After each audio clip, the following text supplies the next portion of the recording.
여러분, 우리는 입으로 시인하여 구원에 이릅니다. 하나님이, 잘 들어요, 하나님이 지금 이 자리에 우리와 함께 계시는 줄 믿으시면 아멘. 그래서 우리가 늘 예배할 때나 찬송할 때나 신앙생활할 때 늘 하나님을 바라보는 순간 우리 생각이 달라지고 인생이 달라지고 하나님과 동행하는 삶을 살면 세상이 감당하지 못하는 능력의 사람, 축복의 사람, 쓰임받는 사람이 될 줄로 믿습니다. 그래서 성경을 보면요, 반드시 하나님이 쓰신 사람들은 그냥 오늘부터 쓰임받자 그런 적이 없어요. 반드시 하나님의 임재, 하나님의 임재 체험을 했어요. 할렐루야. 야, 하나님이 계시구나. 하나님이 나와 함께 계시구나. 요새 같으면 은혜를 받는 거예요. 능력을 받는 거예요. 하여튼 어떤 모양으로든지 하나님을 체험하는 그런 신앙이 되면 그 사람은 시키지 않아도 기도해요. 그 사람은 시키지 않아도 전도해요. 기도하면 척척 응답이 돼요. 이 성경에 보면 이 바울이라든지 여러분 다윗이라든지 다 하나님의 임재 체험을 하고 인생을 바꿨단 말이에요. 그래서 오늘 여러분에게 부탁을 드릴 것은 교회에 와서 예배 드릴 때마다 기도할 때마다 하나님의 임재를 예배 중에 체험하기를 축원합니다. 늘 그걸 사모해야 돼요. 미국의 도시 중에 가장 살고 싶은 도시가 어디냐면 팜스프링스라고 그래요. 이 팜스프링스의 특징은 도시에 가로등이 하나도 없다는 것입니다. 여러분, 도시에 가로등이 없으면 얼마나 불편하겠어요. 이 팜스프링스는 도시가 사막에 있는 도시인데 그 시의회에서 사람들이 불편함에도 불구하고 가로등을 없애기로 결정을 한 것입니다. 그 이후에 여러분 도시 전체가 가로등은 어디도 없는 거예요. 왜냐하면 사막에서 가장 경쟁력 있는 상품이 바로 밤만 되면 맑은 하늘에 별빛이 찬란해요. 그래서 이 팜스프링스에는 하늘이 맑기로 유명하고 별빛이 찬란하기로 유명해요. 그래서 도시에서 보면 이 별을 보고 환상적이라는 거야. 그래서 관광객이 많이 모인대요. 그래서 이 도시의 특성을 살리기 위해서 이 가로등을 없애자 그렇게 결정을 하고 가로등을 도시에 안 세운 거예요. 그래서 이 도시에서 살아가려면 어떻게 살아야 됩니까? 깜깜한 걸 감수하고 가로등 없는 것을 감수하고 살아가야 될 줄로 믿습니다. 여러분, 만약 인간적으로 불편하잖아요. 그렇게 생각하고 이거 뭐 이런 도시가 있어 이거 진짜 돌머리구만. 돌머리. 불평하고 불만하고 그런다고 가로등이 켜지지 않아요. 왜? 도시가 결정하고 도시의 법이에요. 로마에 가면 로마의 법을 따라야 돼요. 그리 가면 그 도시의 법대로 감사하며 살아야 될 줄로 믿습니다. 여러분, 하지만 사람이 이 옆을 보면 깜깜해도 눈을 들어 하늘을 본다면 문제가 달라진다는 거예요. 여러분, 우리가 하늘을 보면서 그곳에 별빛의 아름다움을 보는 순간 그들은 이 가로등의 불편함을 다 잊어버리고 내가 좀 깝깝해도 이 아름다움을 유지해야 되겠다 그렇게 동조를 한대요. 그래서 이 팜스프링스는 도시가 사막 가운데서도 별빛으로 인해서 가장 아름다운 도시가 되었다는 거예요. 그리고 그들은 자부심을 갖고 있다는 거예요. 여러분, 이 팜스프링스에서 가장 불행한 사람이 누구일까요? 하늘의 별빛을 위해서 가로등을 포기했는데도 여전히 여러분 앞에 있는 가로등 없다고 불평하면서 늘 불만 가운데 사는 사람입니다.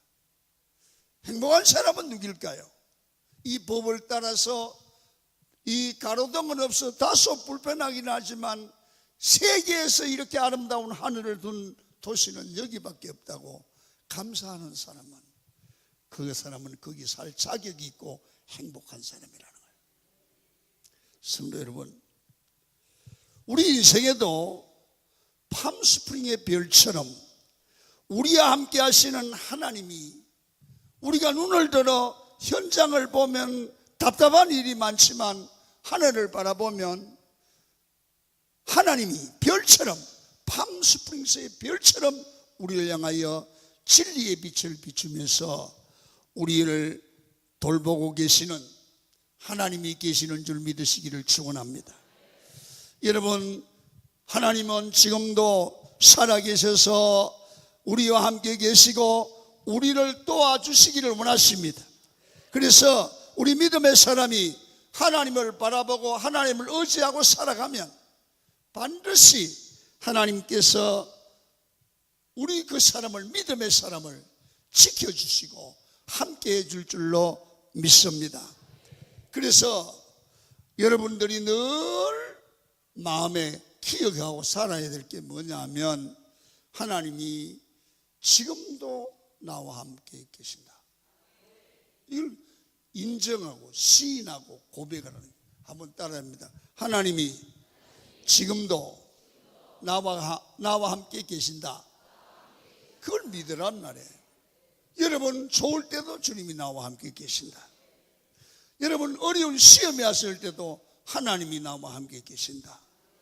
그러면 무슨 생각이 나냐면, 어려운 시험가는 하나님이 도와주시면 이 시험도 복이 된다. 아멘. 여러분, 항상 예수 믿는 사람은 나의 아버지고 나의 구원자 되신 하나님이 나와 함께 계신다.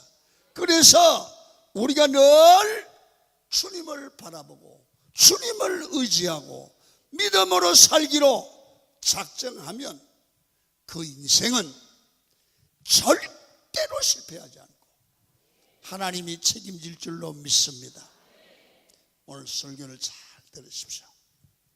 오늘 본문은 하나님의 부르심에 관한 말씀입니다. 여러분, 하나님께서 누구를 부르시느냐 하면, 하나님이 오늘 주인공은, 하나님의 임재 체험을 한 주인공은 이사야입니다. 오늘 이사야를 하나님이 부르십니다. 여러분 1절을 보면 우시야 왕이 죽던 해에 불렀더래요. 우시야 왕이 죽던 해에.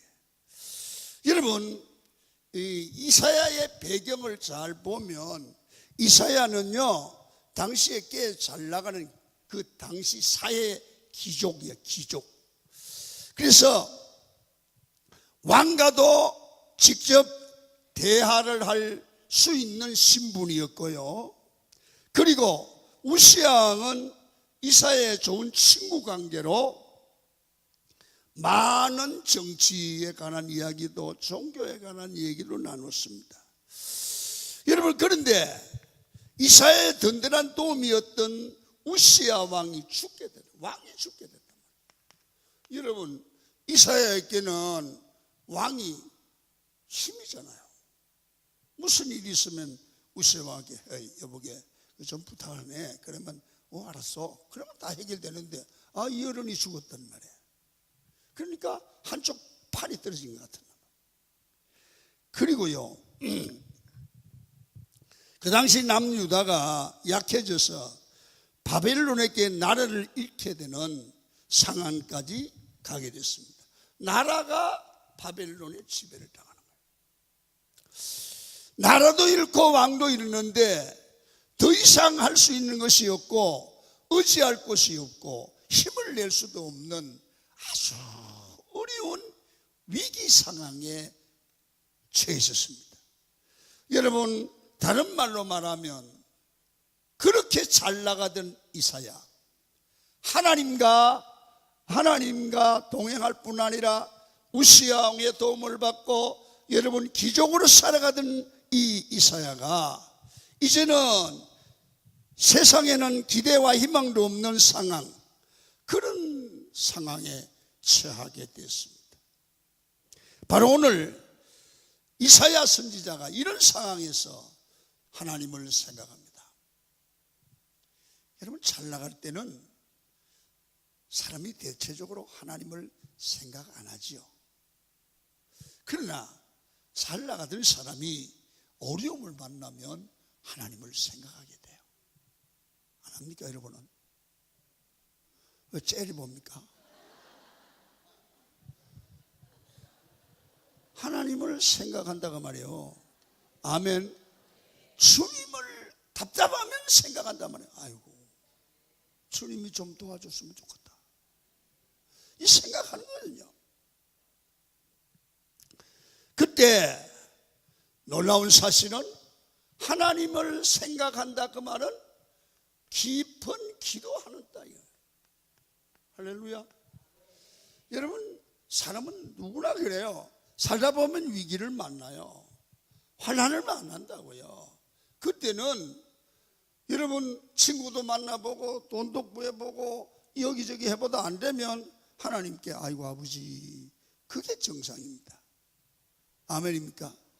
저도 이제 목회를 하면서 보면 깝깝한 일이 있으면 제일 집사님들은, 장로님들은, 권사님들은 목사하고 상의하면 되는데 나는 누구하고 상의해요?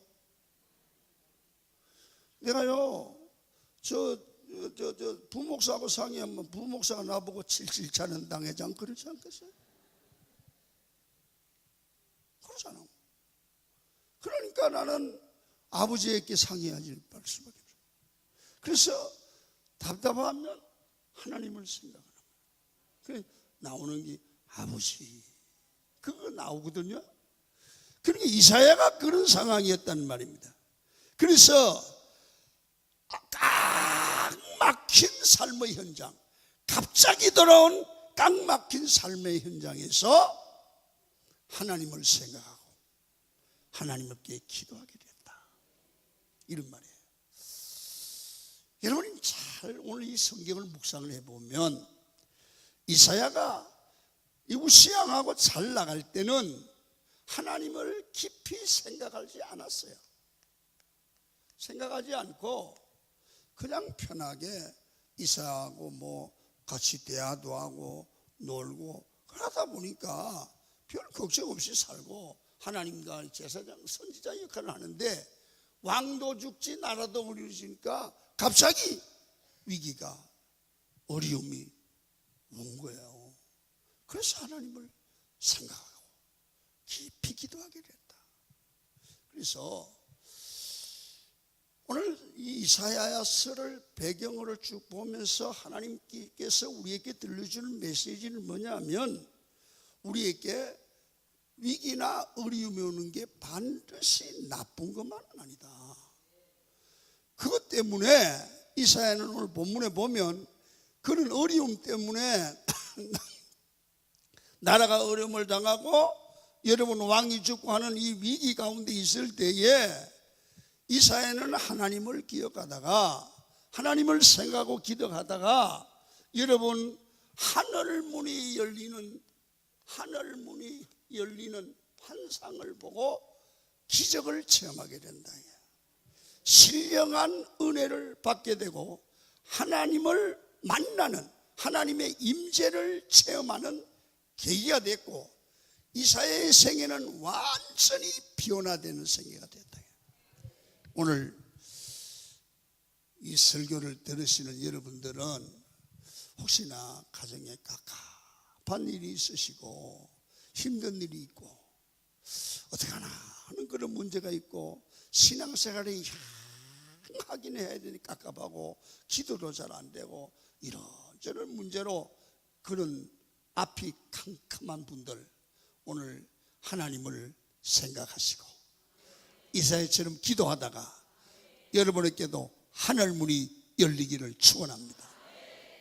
여러분 성경을 한번 보겠습니다. 이사야 6장 1절 시작. 내가 본즉 주께서 높이 들린 보좌에 앉으셨는데 그 옷자락은 성전에 가득하였고 서랍들이 모시고 섰는데 각기 6날개가 있어 그 둘로는 자기 얼굴을 가리었고 그 둘로는 자기의 발을 가리었고 그 둘로는 날며 서로 부르며 이르되 거룩하다 거룩하다 거룩하다 만군의 여호와여 그의 영광이 온 땅에 충만하더라. 여러분, 하나님이 이 위기 가운데서 하나님을 깊이 생각하고 깊이 생각하다 보니까 영적으로 기도가 깊어졌어요.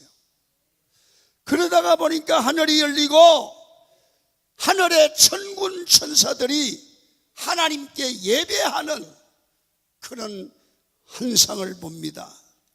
하나님의 살아계심과 하나님의 임재를 체험하게 됐다 그 말입니다.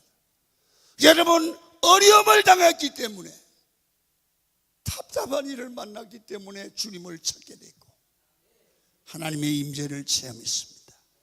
환경과 자기 삶의 형편은 최악인데 여러분, 하나님을 만나는 체험, 하늘이 열리는 체험, 하나님의 임재의 체험을 함으로 말미암아 이사야 자신이 하나님이 쓰실 수 있는 사람으로, 하나님이 복을 주실 사람으로 변화된 줄로 믿으시기를 축원합니다.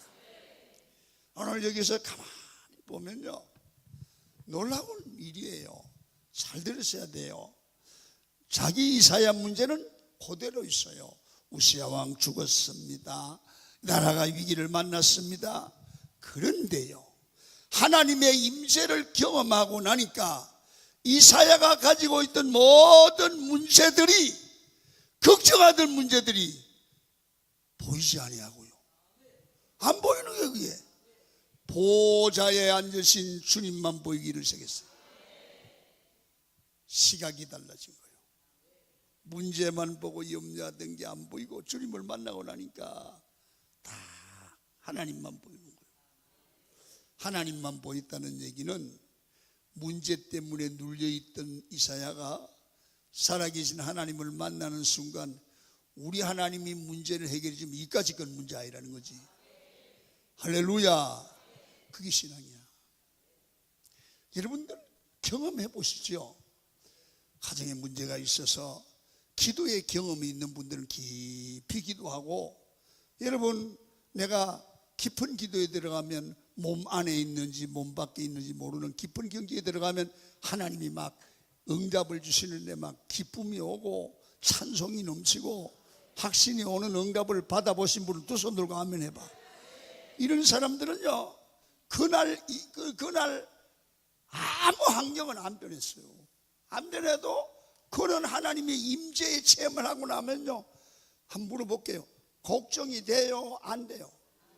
안 돼요. 이렇게 말해요. 집에 가서 여보 걱정하지 마, 하나님이 응답하셨어. 이게 된단 말이에요. 이게 그러니까 환경은 안 변해도 내 마음은 변한 거야. 뭘로? 두려워하던 마음이 걱정 없는 마음으로 바뀌어진 줄로 믿습니다. 주님을 만나니까 이사야의 마음에서 이런 고백이 나오는 겁니다. 5절을 읽습니다. 시작.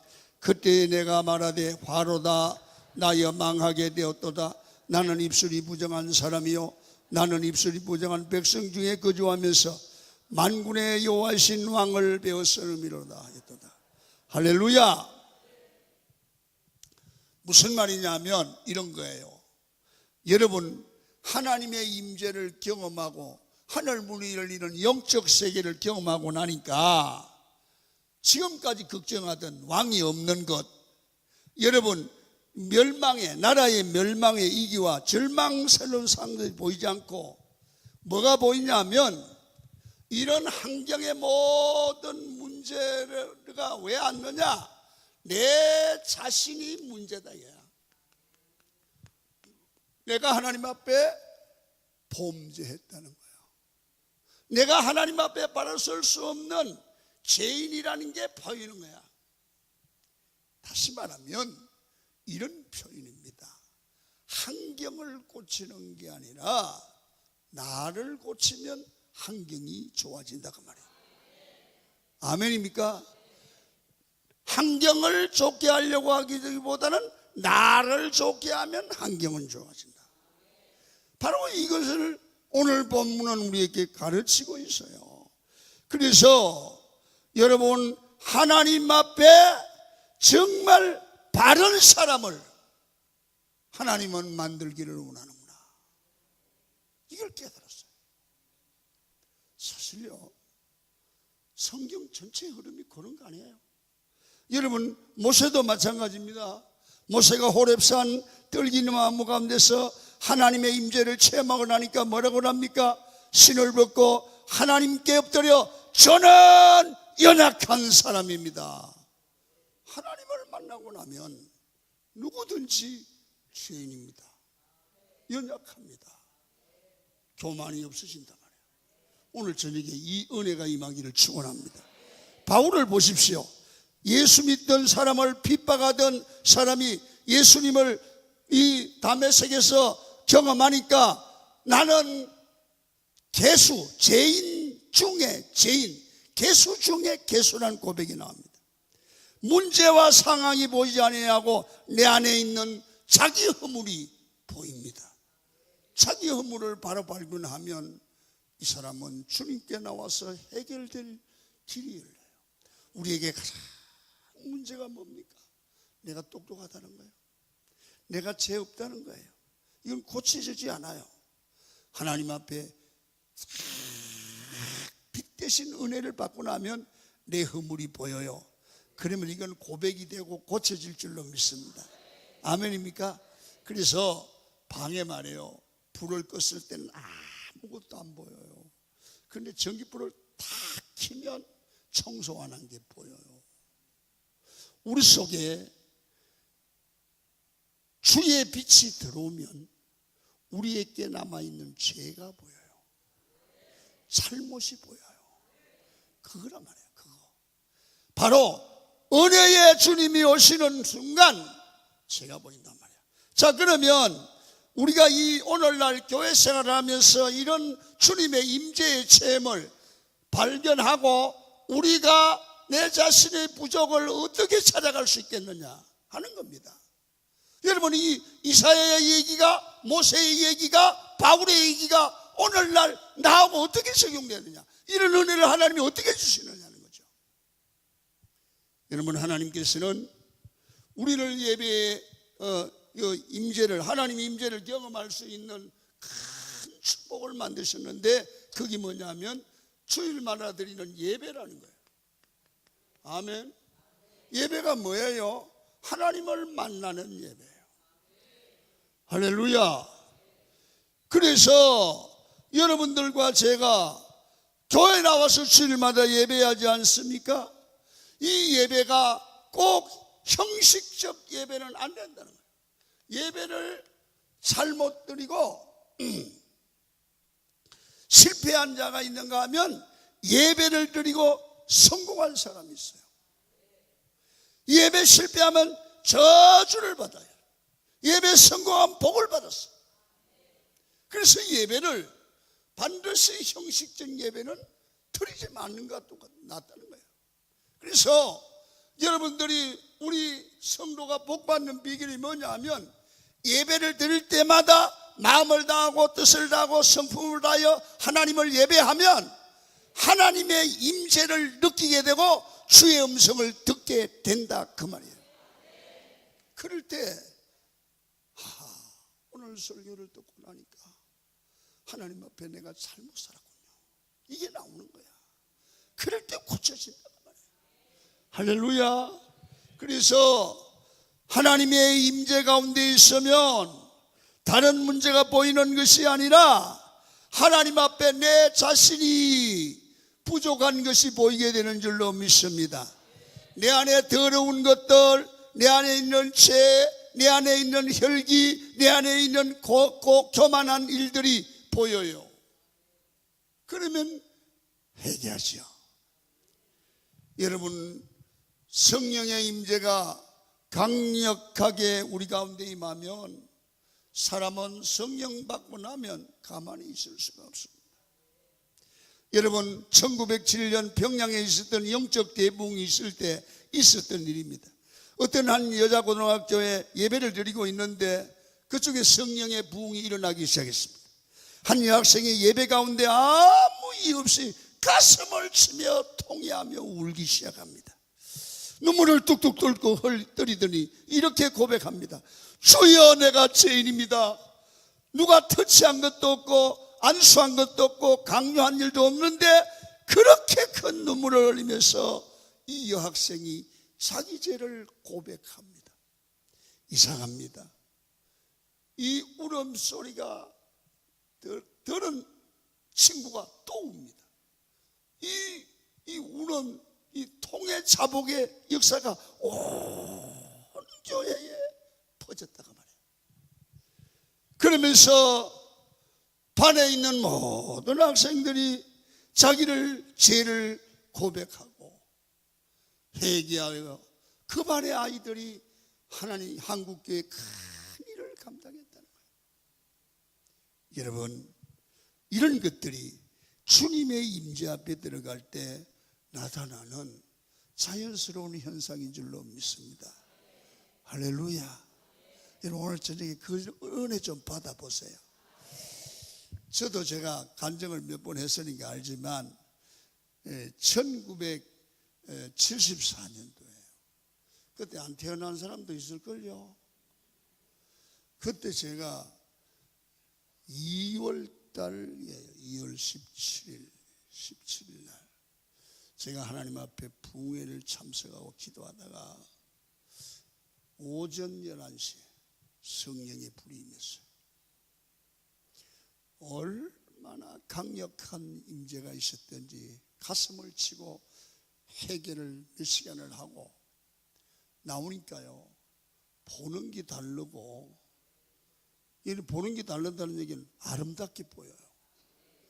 산도 아름답고 돌멩이도 아름답고 사람들도 아름답고 다 아름다워요. 못생긴 사람이 없어요.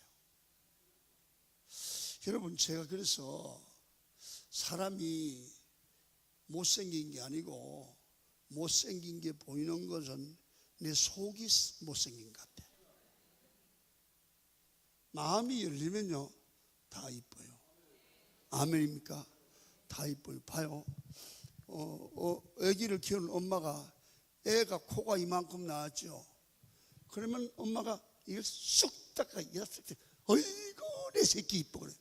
별로 나는 안 이쁘더라고. 근데 엄마는 이쁜 거야 이게. 엄마는. 그게 뭐냐? 마음의 차이. 우리도 예수의 마음을 가지면 예수님처럼 사랑할 수 있잖아요. 그러니까 우리는 잘 기억하세요. 성령 받으면 마음이 변해요. 마음이 변하면요 사랑할 수 있어요. 여러분요, 복음 전하는 거, 여러분 진짜 내가 부끄러운 얘기지만 그때 전철에 가서 전도를 하려고 우리 친구들이 신학생들이 가서 전도를 하는데 나는 전도지를 이렇게 못 죽여서 창피해서 이 멀쩡한 놈이 미친 짓 하고 다니는 것 같아. 그렇게 얘기하는 것 같아. 그런데요, 불 받으니까요 영혼들이 불쌍해지는데 뭘 못 줘요? 무슨 짓을 못해요? 불쌍한 인간들 막 전하게 돼요. 하나님이 성령의 임재 체험을 하면요 사람이 바뀌어요. 하나님이 쓸 사람으로 바뀌어요. 신앙생활 왜 힘드느냐? 불 받지 않아서 그래.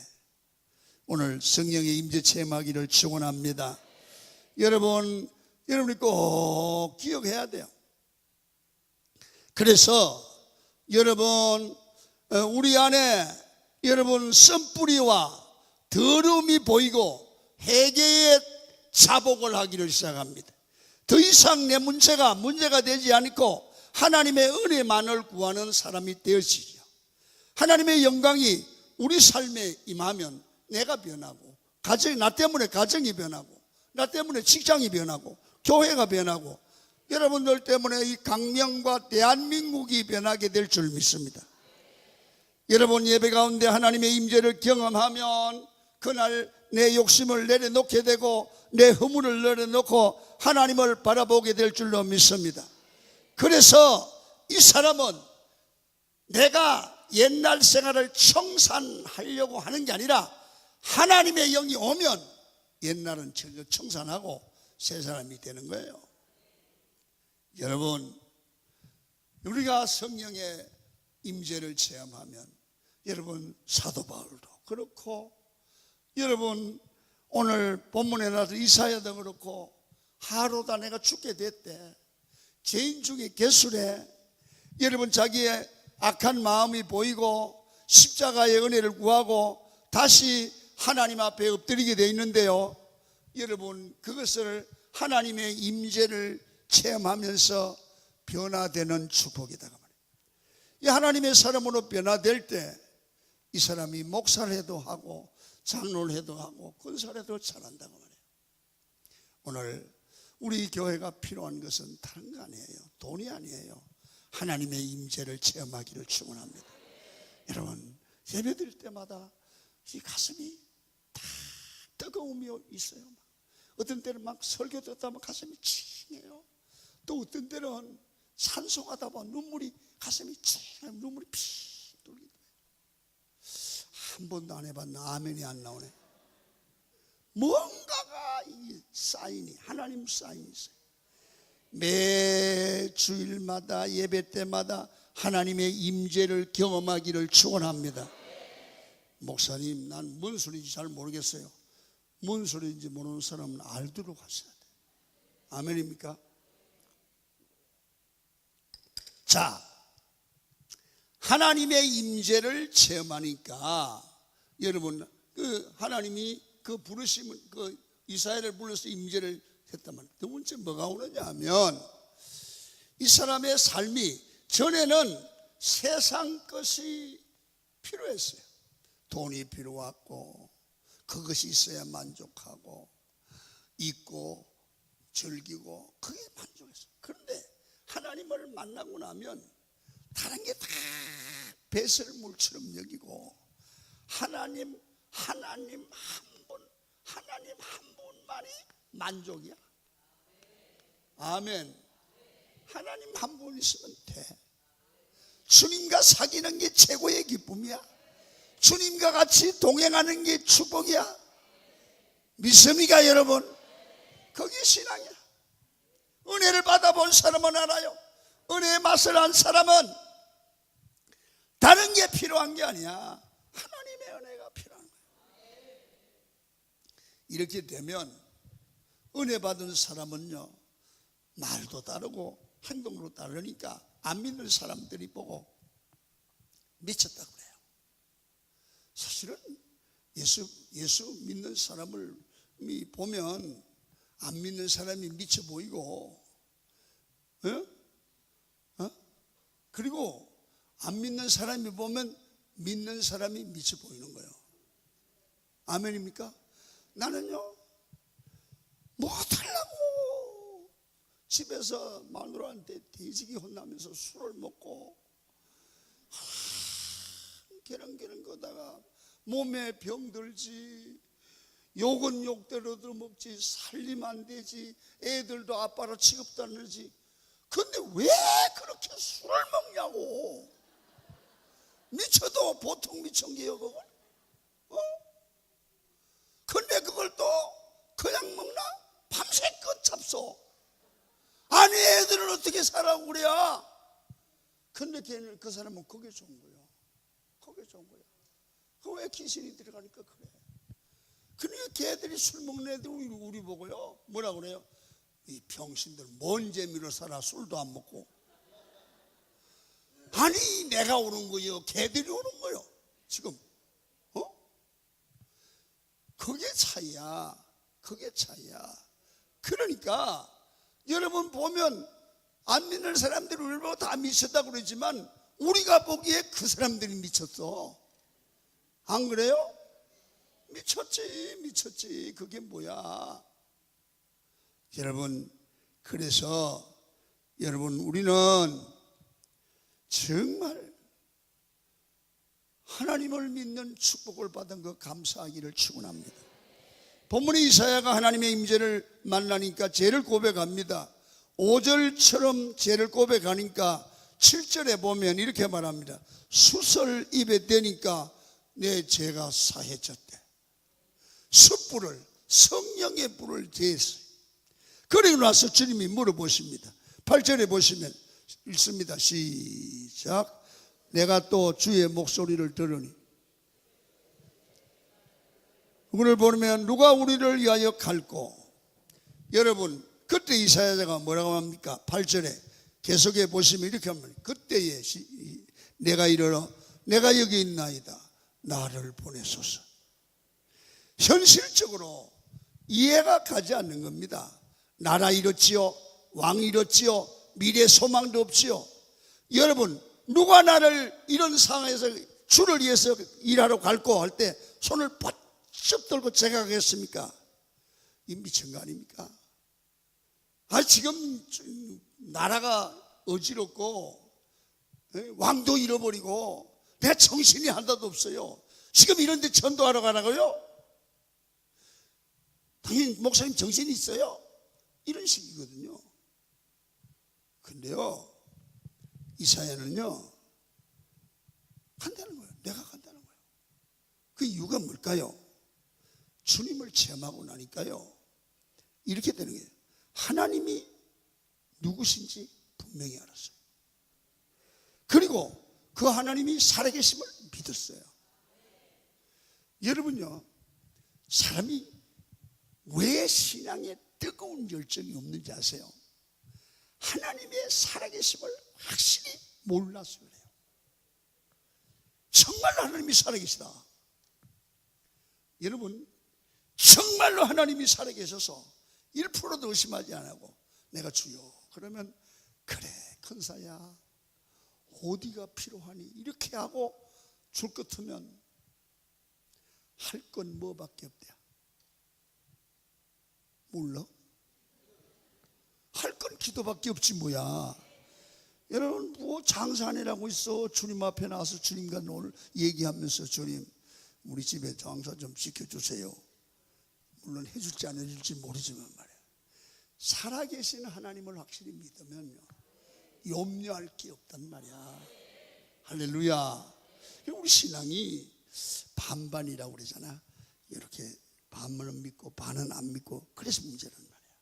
그래서 오늘 확실하게 하시길 바랍니다. 내 환경과 상황이 좋지 않지만 내가 끝난 것이 아니라 하나님은 살아계시고 여전히 내 안에 역사하고 계시는 하나님이고, 그렇기 때문에 내 환경과 여건이 안 좋아도 하나님이 합력하여 선을 이룰 줄 믿는다. 하나님과 나와 관계를 누구도 막지 못한다. 반드시 하나님이 나를 위기에서 건져낸다. 그럴 때 하나님 한 분으로 만족하죠. 모세가 그렇지 않았습니까? 이스라엘 60만 명이 다 반대해도 야 가만히 있어. 내 하나님 여호와가 우리를 건져내시리니 우리를 구원하시는 손길을 쳐다봐. 발발 떨지 않는 거예요. 발발 떨지 않는 거예요. 여러분 오늘 여러분의 신앙이 오늘 이 설교를 들으시고 이사야처럼 모세처럼 하나님만 있으면 만사가 해결될 줄 믿는 그런 믿음이 마음에 붙어 있기를 축원합니다. 따라합니다. 예수 그리스도는 인생 모든 문제의 해답이다. 아멘입니까? 하나님께 손잡고 가면 해결이야. 해결이야. 여러분, 현실적으로 나라가 없는 상황이 무엇을 말합니까? 거기서 이스라엘은 조금 더 나가면 문제가 일어날 수도 있고 죽을 수도 있다는 겁니다. 그런데 이상한 것이 하나님을 만나고 나니까 이사야의 배짱이 더 담대해졌어요. 하나님의 임재를 경험하고 나니까 문제가 보이지 않고 이제는 자신감이 생깁니다. 나는 세상이 다 무너져도 주님이 나와 함께 하시면 난 괜찮다. 주님 한 번만 있으면 된다. 이게 하나님의 임재를 체험한 이사야의 생각이에요. 주님 나를 사용하여 주시옵소서. 주님만 계시면 됩니다. 그런 고백을 이사야는 하고 있어요. 여러분, 저는 오늘 이 말씀을 드리면서 여러분, 제가 설교를 잘해서 여러분들에게 뭘 알려주는 게 아니라 여러분들이 몇 명이라도 다 하면 좋죠. 이사야처럼 하나님은 살아계시는 내 하나님이고 그 한 분이, 그 주님이 내 손 잡으면 나는 내 인생은 승리한다. 이런 믿음을 꼭 가졌으면 좋겠어. 그렇게 가지기를 원하시면 두 손 들어. 할렐루야. 꼭 가졌으면 좋겠어. 꼭 가졌어. 이게 능력이야. 그게 능력이야. 어떤 신학교에서 실제로 이런 일이 있었습니다. 신학교에서 한 교수님이 졸업한 학생들을 놓고 설교를 하고 있었습니다. 설교에서 이런 이야기를 하셨습니다. 졸업을 얼마 앞두지 않고 한 신학생이 교수님을 찾아갔다고 합니다. 그리고 교수님, 좋은 사역지가 나오면 저를 좀 추천해 주시기를 바랍니다. 그렇게 부탁을 했습니다. 그러자 교수님이 책상 한 편을 뒤지기다가 이 종이를 찾더니 그 학생께 줍니다. 학생, 전사님, 여기 교회가 목회자를 보내달라고 왔는데 한번 가보시지요. 그리고 교수가 이 초청장을 줬습니다. 그랬더니 이렇게 보더니, 교수님, 세상에 이 농촌에, 깡농촌에 어떻게 가라고 합니까? 목사님, 저를 어떻게 보시고 이런 데 추천을 하십니까? 그래 버럭 화를 냈다고 합니다. 교수님이 그 설교를 하면서 내가 학생들을 잘못 가르친 것 같아요. 목회자는 어디든지 간다고 고백을 하고 주님의 뜻이라면 어디 갈든지 갈 각오가 되어 있는데 하나님보다 앞서는 신학생이 무슨 목회를 하겠냐고 그렇게 신학교 졸업 설교를 했어요. 근데 이상한 일이 일어났어요. 교수님이 그 설교를 하는데 어떤 학생 하나가 그만 해결을 하면서 아버지 그러더니 의자에서 무릎을 꿇고 울며 해결을 해요. 옆에 학생이 또 그렇게 해요. 그래서 참 학생들이 하나님의 뜻보다는 자기 생각이 앞서는 그런 목회자가 목회할 수 있냐고 하는 교수 목사님의 한마디 말씀 설교에 학생들이, 신학생들이 다 얘기한 거예요. 성령의 불바다가 된 거, 은혜의 불바다가 된 줄로 믿습니다. 여러분, 주여 저희들의 죄를 용서하시옵소서. 주님을 위하여 살겠다는 나의 열정과 고백들 가운데 이제는 나도 모르는 세상과 타협하는 목회자가 되었습니다. 주여 용서해달라고 막 울었어요. 그 신학교 졸업식장이 눈물바다가 되고 은혜로운 시간이 되고 목회자들이 그 설교 한마디에 성령을 체험하고 다 거듭났다는 거예요. 바로 말씀 한마디가 목회자를 살릴 수도 있고 사람을 살릴 수도 있어요. 설교를 들으면 우리는 자극을 받아야 돼요. 여러분, 내 얘기가 되기를 원합니다. 내가 직분자인데, 권사인데, 장로인데, 내가 신앙생활을 얼마나 했는데 하나님이 어떻게 나한테 이럴 수가 있어? 주님이 어떻게 이렇게 만들어주셔? 이런 마음이 있다면 우리는 아직까지 신앙의 초보예요.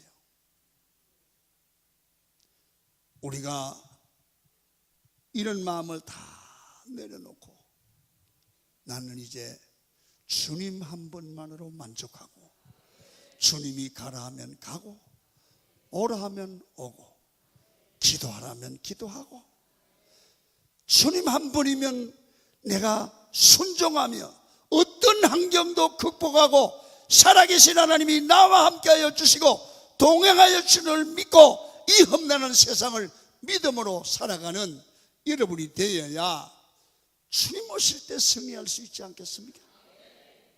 우리 강원교회 교인들 그렇게 되십시다. 주님 오실 날이 얼마 남지 않았어요. 마지막 하나로, 하나님이 함께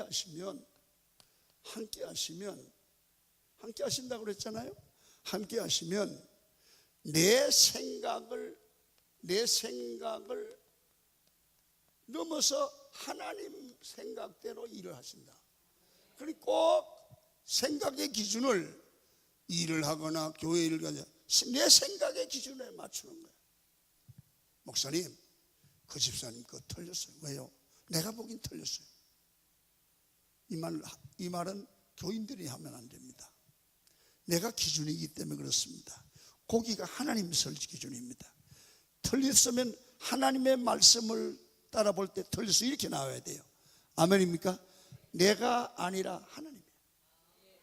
내가 아니라 말씀이에요. 우리 신앙생활 바로 해요.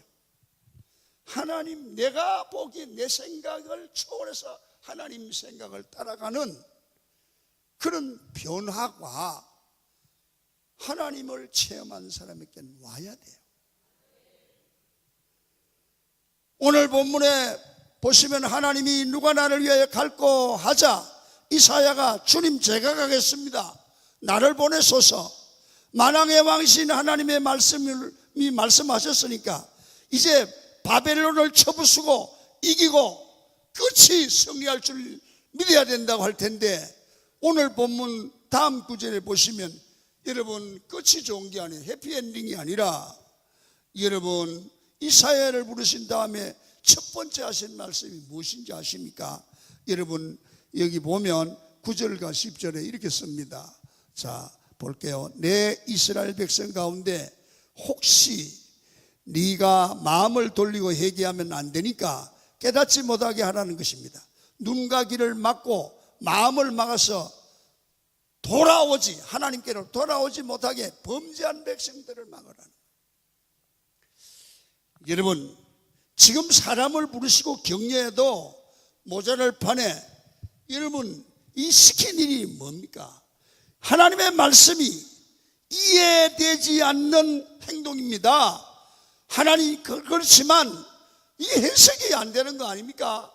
그러나 하나님의 방법은 인간 방법과 다르게 일하신다는 걸 믿어야 된다. 내 생각에 이렇게 하는 게 맞는다는 생각은 아니다. 이게 하나님은 다른 생각을 하고 계시는 거예요. 인간의 계획하고 인간의 생각하고 하나님의 계획과 하나님의 생각은 다릅니다. 하나님은 내 생각에 안 맞더라도 순종하기를 원합니다. 순종을 보십니다. 여러분 골라서 순종할 것이냐 하나님의 뜻에 순종할 것이냐, 이게 성공과 신앙 성공과 실패의 가름입니다. 하나님은 우리가 생각하지 못했던 하나님의 방법으로 오늘도 일하시는 줄로 믿습니다. 여러분 합력하여 선을 이루시는 분이 내 생각을 뛰어넘어서 일하지요. 여러분 하나님은 우리가 예상치 못하는 방법으로 역사하는 분인 것을 우리는 생활을 통해서 잘 발견할 수 있어요. 우리 하나님은 아이를 통해서도 역사하고요, 깨닫게 하는 거예요. 전에요 우리 시골에서 부부가 부부싸움을 한 거야. 얘가 이제 겨우 걸음마하는 아들 있는데 걔는 모르는 줄 알고 그냥 막 싸우니까 얘가 말을 겨우 또박 조금씩 하는데 싸우는 아빠를 쳐다봤다가 엄마를 쳐다봤다가 아빠를 쳐다봤다 그러다가 딱 쳐다보더니 집사도 싸우나? 아니 너무너무 놀랐다는 거야. 엄마 아빠가 세상에 이제 겨우 말하는 아이가 그냥 집사도 싸우나? 그때 그 자리에 무릎을 꿇고 회개했대요. 그게 하나님 소리로 들리더래요. 여러분 이게 주의 음성입니다. 여러분 참 우리가 세상 살아보면 아이들을 통해서 교훈을 받을 때도 많습니다. 그래서 여러분의 생각 안에 하나님을 넣지 마십시오. 여러분이 하나님 안에 들어가기를 축원합니다. 하나님이 역사하시기로 작정하고 결단하시면 불가능한 것이 없습니다. 하나님 우리 생각을 뛰어넘어서 역사하기 때문에 그렇습니다. 강원교회 성도 여러분, 이 시간 우리가 하늘을 보고 별을 봤으면 좋겠습니다. 팜스프링의 별을 볼 수 있는 눈이 열리기를 축원합니다. 결정할 때 어려웠고 여러 가지 두려움도 있었지만 더 소중한 것이 있었기 때문에 그것을 포기할 수 있는 게 팜스프링 시민들의 생각이었습니다. 모든 사람들이 여러분 답답하면서 왜 가로등을 끄느냐?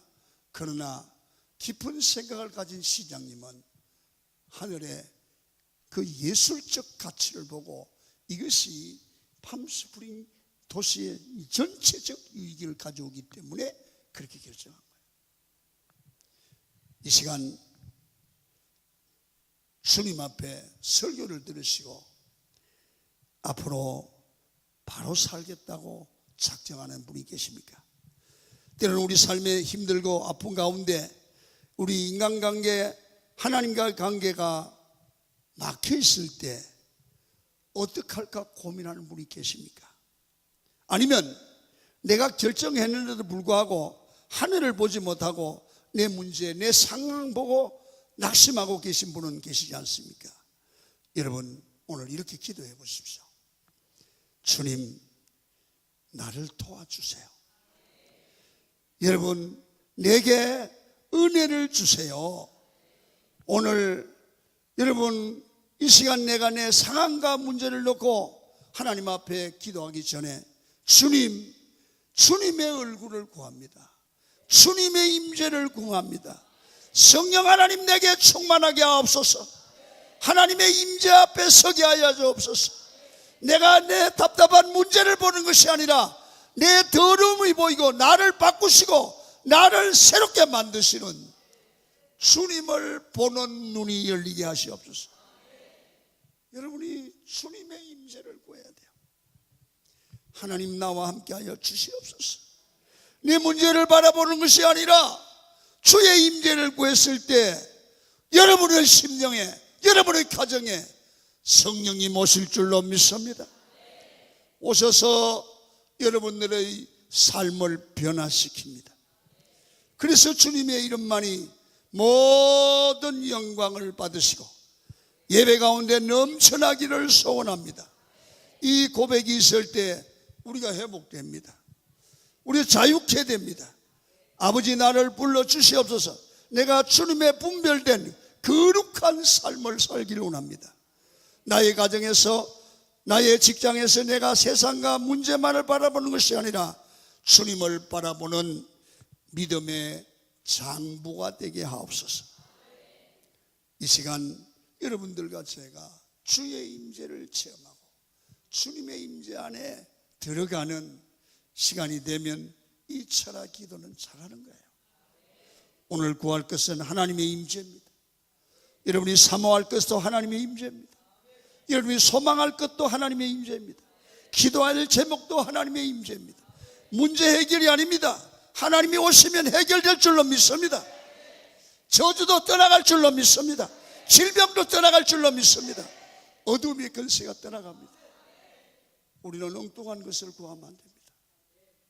오늘 어느 시대나 어느 교회나 어느 가정이나 어느 주의 종이나 살아계신 하나님의 임재를 체험한 자는 반드시 하나님이 책임지고 승리하게 하셨습니다. 여러분, 오늘 주님의 거룩한 임재를 체험하는 여러분이 되기를 축원합니다. 기도하시겠습니다. 두 손을 한번 번쩍 드시고 주여 한번 부르고, 주님, 주의 임재 속에 들어가게 하시옵소서. 거룩한 기름 부음을 주시옵소서. 주여 한번 부르고 통성으로 기도합니다. 주여.